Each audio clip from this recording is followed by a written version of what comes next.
अब हम सूरा अल-गाशियाह को बारीकी से समझते हैं। ये कुरान मजीद की 88वीं सूरत है और ये भी मक्के में नाजिल हुई थी।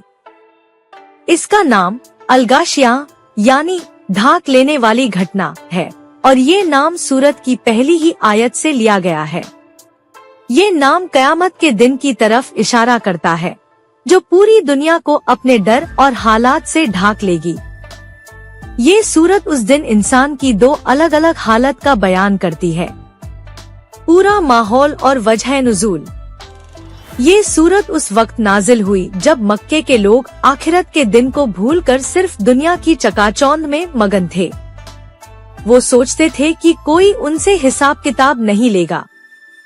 इस सूरत का मकसद उनकी आंखें खोलना था और उन्हें डर दिखाना था कि एक दिन ऐसा आएगा जो सब कुछ ढाक लेगा और हर इंसान को अपने किए का अंजाम भुगतना पड़ेगा। साथ ही ये सूरत उन्हें अल्लाह की कुदरत की निशानियों को देखने की दावत देती है ताकि उन्हें उस महान रब का यकीन हो जाए। सूरत की तशरीह, व्याख्या और उसके अंदरूनी पहलू।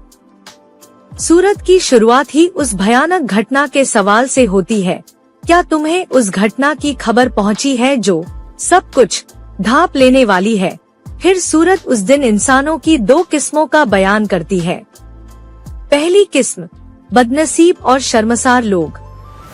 ये वो लोग होंगे जिनके चेहरे उस दिन शर्मसार और मातहत दबे हुए होंगे। उन पर मेहनत करने वाली और थकाने वाली आग जहन्नुम में जाने का डर होगा। उन्हें उबलते हुए पानी का सोता पिलाया जाएगा। उनके लिए कोई मुलायम और ताज़ा खाना नहीं होगा बल्कि सिर्फ जारी होगा, यानी एक कांटेदार पेड़ जो न तो ताकत देगा और न ही भूख मिटाएगा। ये वो लोग हैं जिन्होंने दुनिया में ईमान नहीं लाया और बुरे काम किए। दूसरी किस्म कामयाब और खुशकिस्मत लोग। ये वो लोग होंगे जिनके चेहरे उस दिन खुश और मसरूर प्रसन्न होंगे। वह अपनी मेहनत, ईमान और नेक अमल से राजी और खुश होंगे। वह एक बुलंद बाग जन्नत में होंगे जहां वह कोई बेकार की बात नहीं सुनेंगे। उनके लिए एक ऊंचा चश्मा झरना होगा, शानदार सिंहासन तख्त होंगे और लगे हुए प्याले होंगे और तकिए लगे होंगे और बिछे हुए गलीचे दरी होंगे। ये वो लोग हैं जिन्होंने दुनिया में ईमान कबूल किया और नेक अमल किए। इसके बाद सूरत लोगों को सोचने की दावत देती है। क्या ये लोग उस ऊंटनी की तरफ नहीं देखते कि वह कैसे बनाई गई, यानी उसके बड़े और मजबूत बदन को जो सबकी सवारी का जरिया बना, और आसमान की तरफ कि वह कैसे ऊंचा किया गया और पहाड़ों की तरफ कि वह कैसे गाड़े गए और जमीन की तरफ कि वह कैसे फैलाई गई। ये सारी निशानियां इस बात की गवाह हैं कि तुम्हारा रब बहुत बड़ा कारीगर है और उसकी हर चीज में हिकमत तदबीर है। सूरत के आखिर में पैगंबर सल्लल्लाहु अलैहि वसल्लम को हुक्म दिया गया है, तो ए पैगंबर आप नसीहत करते रहें। आप तो बस एक नसीहत करने वाले हैं, आप उन पर जबरदस्ती करने वाले नहीं हैं। यानी आपका काम सिर्फ समझाना और डराना है, किसी को जबरदस्ती ईमान लाने पर मजबूर करना नहीं है। फिर आखिरी आयत में कहा गया है, जो कोई मुंह मोड़ेगा और कुफ्र करेगा तो अल्लाह उसे सबसे बड़े अजाब से अजाब देगा।